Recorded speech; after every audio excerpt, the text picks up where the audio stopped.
Hello everyone, সবাই কেমন আছো? আশা করছি সবাই ভালো আছো। আমিও ভালো আছি। আমি তিশা, আমার আরেকটি ব্লগ ভিডিওতে তোমাদের স্বাগত। তো আজকে মঙ্গলবার আর এখন প্রায় বাজে 9টা। তো স্নান করে নিয়েছি, আর আজকে তো বিপত্তারিণী পুজো, তো পুষ্পাঞ্জলি দিতে যাব, কিন্তু এখনও ঠাকুরমশাই আসেনি। এই জন্য আমি ভাবলাম আগে রান্নাবান্নাটা করে নিই, তারপরে যেয়ে পুষ্পাঞ্জলিটা দেব। আর বাইরে এত বৃষ্টি পড়ছে, তোমাদের দিকে দেখাচ্ছি। দেখো, প্রচুর পরিমাণে বৃষ্টি হচ্ছে। ওই ভিজে ভিজে যেতে হবে পুষ্পাঞ্জলি দিতে। আর প্রত্যেক বছর যেহেতু আমরা মন্দিরে যাই, আর এবছর আমার কাকা শ্বশুরের বাড়িতে মানে ঘট তুলে বিপত্তারিণী পুজো হচ্ছে, তো সেইখানেই আমরা পুষ্পাঞ্জলি দেব। নাহলে প্রত্যেক বছর ওই ক্ষীরভোগ আমাদের ঘর থেকে যায়, তো এবছর যাইনি, এই বছর এখানেই পুষ্পাঞ্জলি দেব। সকাল সকাল 9টার সময় রান্না করতে বসাবো, আর সকালবেলায় যে আলু ভাজবো মুড়ি খাওয়ার জন্য। আর এইখানে যে এইটা হচ্ছে যে ভেন্ডি আলু দিয়ে একটা চচ্চড়ি করব, আর পটল আলুর তরকারি, যেহেতু নিরামিষ, এই যে আদা আর টমেটো জিরা দিয়ে করব। তো চলো রান্নাবান্নাটা টপ করে কমপ্লিট করে নিই, তারপরে শাড়ি পরে ভালো করে আসবো। পুষ্পাঞ্জলি দেবো বলে ভালো করে রান্নাবান্না করার পর শাড়ি পরবো।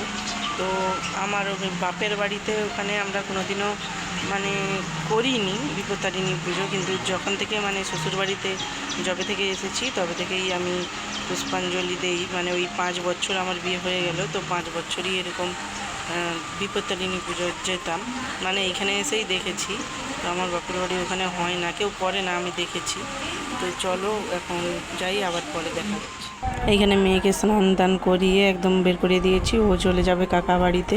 হ্যালো, দেখো এই যে রান্না বান্না করে নিয়েছি, দিয়ে একদম রেডি হয়ে গেছি। তো এই যে এই নতুন শাড়িটা পরেছি, আর তার সঙ্গে এই যে চুড়ি, যেহেতু শ্রাবণ মাস, তারপরে একটু হালকা সিঁদুর আর টিপ করেই একদম রেডি হয়েছি।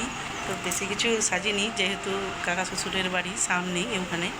তো আমাকে কেমন লাগছে অবশ্যই জানিও।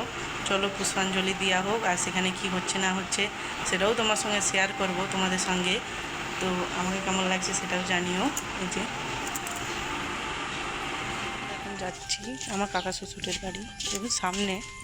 চলো, রাস্তার অবস্থা বৃষ্টি হলে একদম শেষ, তবুও বৃষ্টি পড়ছে গুঁড়ি গুঁড়ি। চলো যাওয়া যাক। এরপরে কাকা বাড়িতে চলে এসেছি, এসেই দেখছি বাপুন মশাই চলে এসেছেন, আর এসে এখনও পুজো শুরু হয়নি, সব কিছু জোগাড় যন্ত্রী করছে। আর এইখানে ওই যে সিদা টিদা সব মানে জোগাড় করে দিয়ে দিয়েছে, ফুল টুল। আর এখানে ফল আমিনা করা হচ্ছে, আর যেহেতু বিপত্তারিণীকে 13টা ফল দিতে হয়, 13টা ফুল দিতে হয়, তো সেগুলোই হচ্ছে দেখছিলাম। তারপরে এইখানে হচ্ছে লুচি, 5 রকমের ভাজা, নাড়ু, খই, চিঁড়ে, এখানে লুচি হচ্ছে ভাজা, আর সুজি গুড় দিয়ে মানে চিড়েটা মানে খইকে মাখানো হবে, সেইটাই হচ্ছে। আর এখানে চা করছিল, তারপরে আমি যে এখানে একটু দেখছিলাম। আর আমার কাকা বাড়ি এই যে মাঠের ধারে, ওই জমিটা আমাদের, তো সেটাই দেখাচ্ছিলাম। তারপরে এখানে দুপুরের রান্না বান্নার জন্য এখানে সবজি কুটা চলছে, আর এখানে হোমও হয়ে গেছে। তারপরে আমরা এখানে দাঁড়িয়ে দাঁড়িয়ে যে পুষ্পাঞ্জলি দিয়ে দিয়েছি, বেশি জন নয়, ঘরের লোক মিলেই পুষ্পাঞ্জলিটা দিয়েছি। আমি তো তোমাদের দিকে বলেছি এই প্রথমবার নয়, অনেকবারই আমি পুষ্পাঞ্জলি মানে বিপত্তারিণী পুষ্পাঞ্জলি করেইছিলাম। তো তোমরা কে কে করেছো অবশ্যই জানিও। তো বিপত্তারিণী বার করলে কি সত্যি বিপদ কাটে আমি তো জানি না, আমার ভক্তি ভাবে পুষ্পাঞ্জলি দিয়ে দিয়েছি।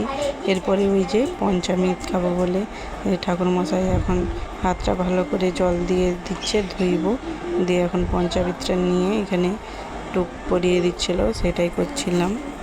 আর ক্ষমা করবেন, আজকে না ভিডিওটা একটু দেরি করেই ছাড়া হলো, যেহেতু আজকে ওয়াইফাই রিচার্জটা শেষ হয়ে গেছিলো, তো রিচার্জ মারতে মারতে একটু দুপুর হয়ে গেছে, আর ভিডিওটা ছাড়তে একটু দুপুর হয়ে গেছে। আর এইখানে দেখো ওই পঞ্চামৃত খাওয়া হয়ে গেছে, আর এইখানটায় সবাই মিলে যে ঢাক বাজছে, আরতি হচ্ছে, তো সেইটাই দেখছিলাম। আর আরতি হওয়ার পর এই যে আরতির তাপও নিয়ে নিচ্ছিলাম। তোমরাও এখান দিয়ে আরতির তাপ নিয়ে নাও। আর এখানে হচ্ছে এই যে প্রসাদ দিয়ে গেছে বাড়িতে, এখানে তো তোমাদের দিকে বলেছি প্রসাদে কী কী হয়েছে, তো তোমরা কে কে খাবে চলে এসো। তো আজকের মতো এখানে এতটুকুই ভিডিও, আবার আসছি পরের ভিডিওতে। তো বাই বাই, আর একটা সাবস্ক্রাইব করে দিও।